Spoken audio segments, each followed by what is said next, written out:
This is my uncle Zysia, the one who worked at the crematoria, the brother of my father. A good soul, he had a wife and 4 children, they all perished. He is the one who told me, if I survived, to remember who I am, and I did my best to remember. Do you know where that was taken, that picture? Some in Zadnje. This is not an identification picture? Yes, it is an identification picture. They all are, but I don't care. To me, they're precious. And how old is he? Oh, he must be around 40. He's still a young man.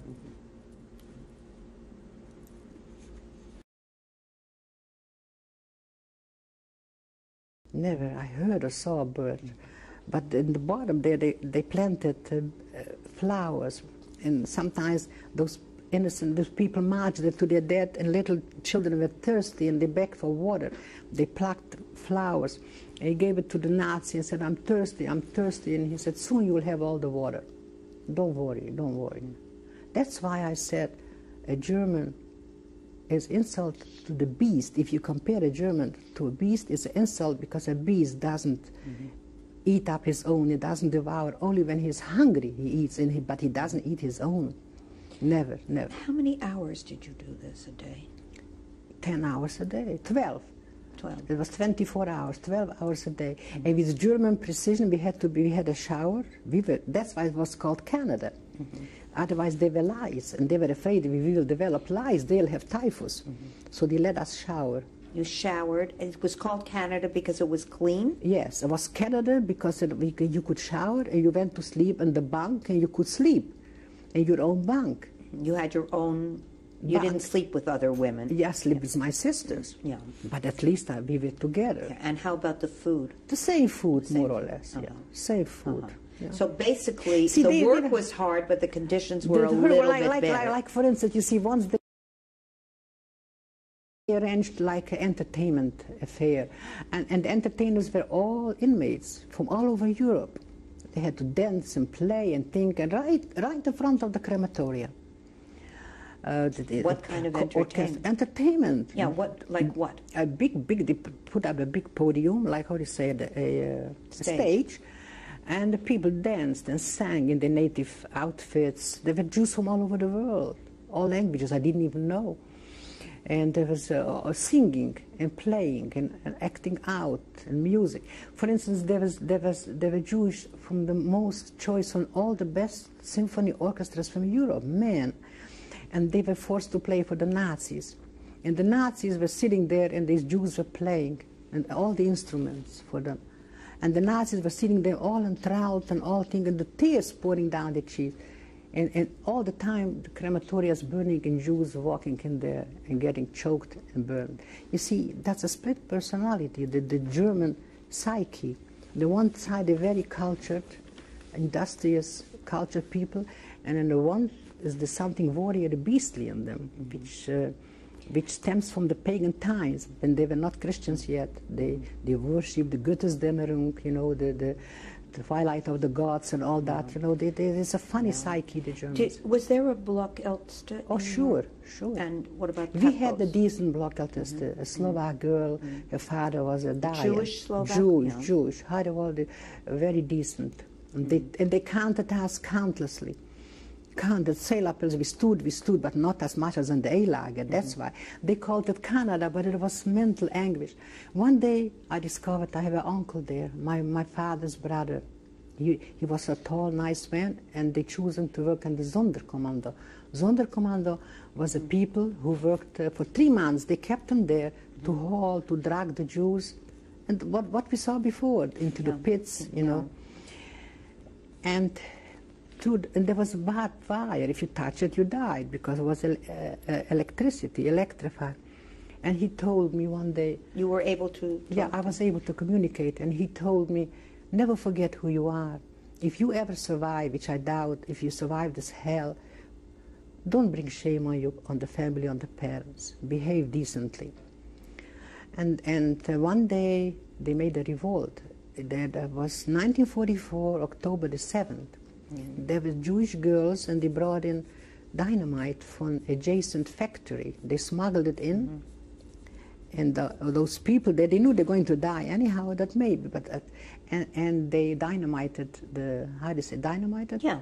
The crematoria, and the crematoria fell apart, it was destroyed, but so were the 320 Jews.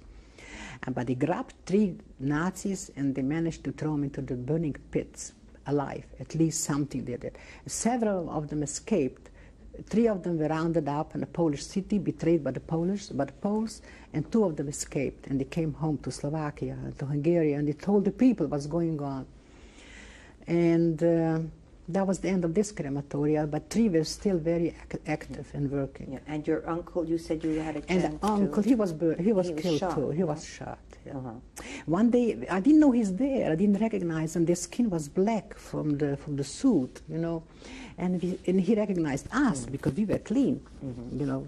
And he threw something to us, and I recognized it was a powder. How do you call it?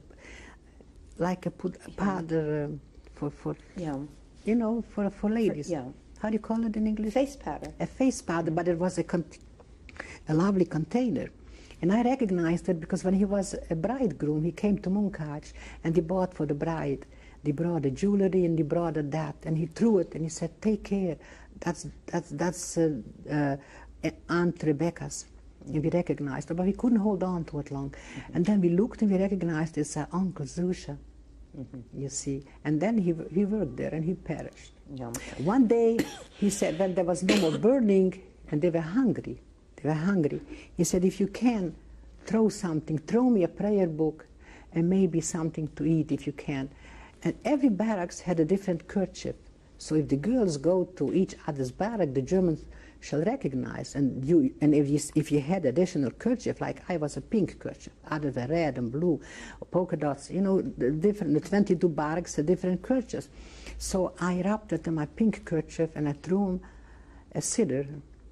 It was October, Jantoivenzeit, you know, the Jewish high holidays. And at that time, the larger ghetto was liquidated, and all they brought was oatmeal, half a flock, they called it. And I threw it, but I wasn't strong enough, and it got stuck on the wire.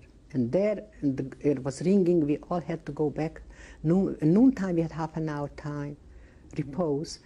And there I was going and throwing that to my uncle. And it was right there on top between the crematoria, and all divided us was only a fence, and the top of it was electricity. And I was horrified, and all the girls were in already, and I was milling around, running around, and there was that pink bundle. And suddenly came a man from the crematoria, and he was the Kapo from the crematoria, and he had a long pole, and he took it off, and he said, "To whom shall I give it?" I said, "To Zysia Iczkowic, my uncle." And he gave it. So this couple, I remember they called him Polish, his name was Moniek, and he started to send pictures and letters to me and things like that. Probably he liked me, do I care? And this is how we lived. Did you ever come across stuff that you recognized? Yeah, one day we were working and it was daytime, and something was like compulsory, like something like obsession. And I started to crawl up at this clothes, and I started to dig. And I dug, and suddenly I found my father's overcoat. They called it the overcoat in Europe, a spring coat.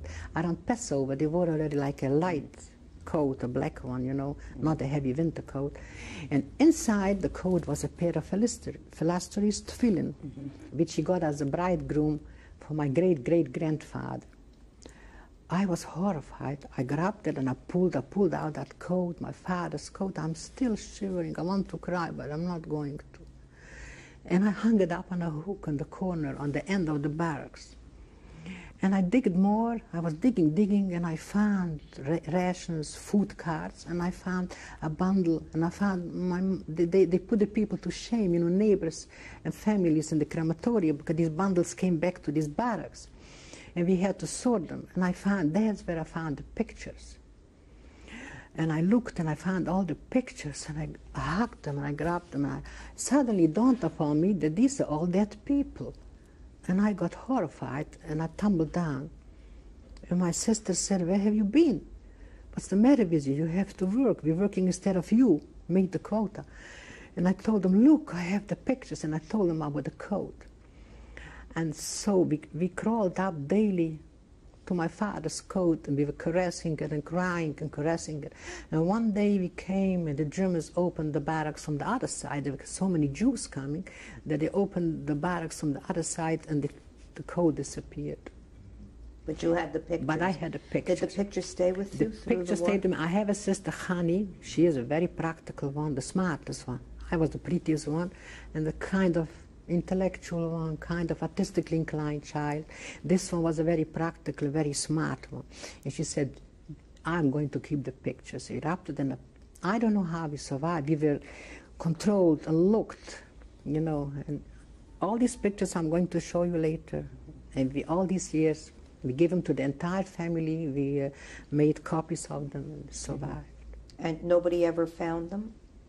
And they went with you till the end of the war? With us till the end of the war, till Prague, till the liberation.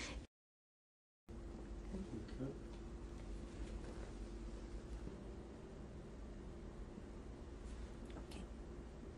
And this is a picture of my late parents, my father and my mother. My father's name was Noah Iczkowic. He is the one, a descendant from the family from Zadne. This is my mother. They approximately, I think my mother was around 40 and my father was around 48 maybe. This picture was put together from identity pictures, but it's very precious to us because that's about the only one we had from our parents. Identity pictures taken where? Taken, well, taken already toward the end of the war. Mm-hmm. And you did not give us your mother's name. Helen, Chaya Dvora. Chaya Dvora. And how did these pictures come to you? How did you get them? I found these pictures in Auschwitz, among the rest of them, and we carried them through, and we managed to save them. This is why they're so precious to me. I mean, and we sort of, the photographer put them together, but they look pretty good together. Thank you. These are... This is my great-great-great-grandfather. They used to call him the Zayd Arab Yosef. He was a great scholar and a scribe, and one of the founders of the family from the British side, from my mother's side. Mm-hmm. This picture I also saved in Auschwitz. Mm-hmm. Was saved in Auschwitz. We managed to carry it through all the tribulations. We gave copies for the entire family, for those who survived. We gave reproductions of the picture. What was his last name? Katz. Katz? Mm-hmm. And which Rebbe was he affiliated with? Which group? Oh, he used to go to the Komarne Rebbe. They used to travel to Poland to the great rabbis. He was a rabbi himself. Any idea when that picture... Where and when the picture was taken? This picture must be 100 years old, mm-hmm. Before the turn of the century. I see. Thank you. Okay.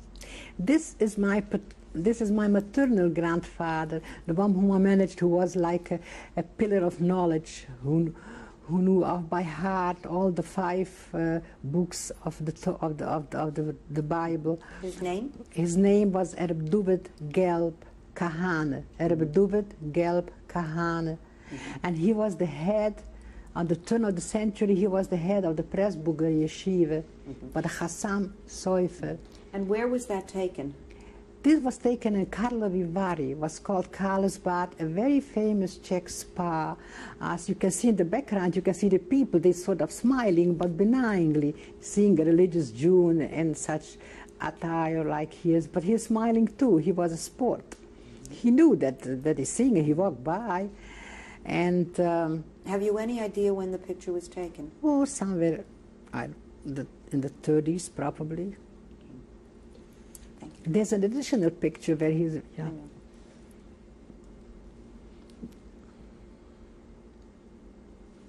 This is my paternal, you say? Paternal. Paternal grandfather. He was a good soul. He was from the Zysia part, which I lived by that time over 200 years in the same place. He was a grandfather whom I used to travel to buy me those Mary Janes, who had big orchards and had long stretches of forest. People were cutting and making lumber. And he had a big mill, a water mill, and the mill was driven by water, and I used to go there and eating the sunflower seeds. And he had, and he was a big Talmid Chacham, and he was a very learned man, but a very modest man, a good man. He didn't make big deals out of himself, you know. He played with the grandchild, the kind of man. When was that taken, do you know? Oh, that was taken somewhere in the early 30s. And where? In Zadne. That's in Zadne. That's in Zadne, yes. Where I used to go yearly for vacations. I could hardly wait for the end of school to go there, because this grandfather was approachable more than the other grandfather, whom I love dearly too, but it's a different kind of a grandfather. Thank you. This is my uncle Zysia, the one who worked at the crematoria, the brother of my father. A good soul. He had a wife and 4 children. They all perished. He is the one who told me, if I survived, to remember who I am, and I did my best to remember. Do you know where that was taken, that picture? Some in Zadne. This is not an identification picture? Yes, it is an identification picture. They all are, but I don't care. To and me, how they're precious. old is he? Oh, he must be around 40. He's still a young man.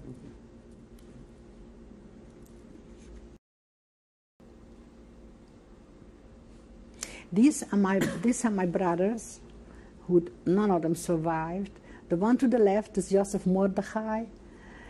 A fine boy, he did survive. Remember, I told you he came into Auschwitz, but he didn't survive the war. Next to him is Moishele, they called him, the youngest one, 6 years old, a sweet boy. Once my mother sent them off to school, and the other one, this one, the next one is called Yankele, Jacob. Yankele, he was a little mischievous boy. And they said, Mother, we are hungry, I want bread. And this one, Yankele, said, and the little one said, I'm not hungry, Mom, I'm not hungry. That was in the bad times when the Jews rationed bread, and my mother didn't have any bread to give him. And the little one is called Herschel, sitting with my mother somewhere in the country, I don't know. You don't know where that picture is taken? The 3 ones are taken in the country. In the country. And do you know when? Approximately when? Yeah, well, this is 1944 or 1940. 1940? 42, in the bad times. And this picture you also got from Auschwitz? Also from Auschwitz, yeah. Okay. I managed, luckily I have somebody. They all put together, you can see. It's put in this, they all, how do you call that when you put pictures together? Oh, these were separate pictures? Separate pictures, I see. yeah. But we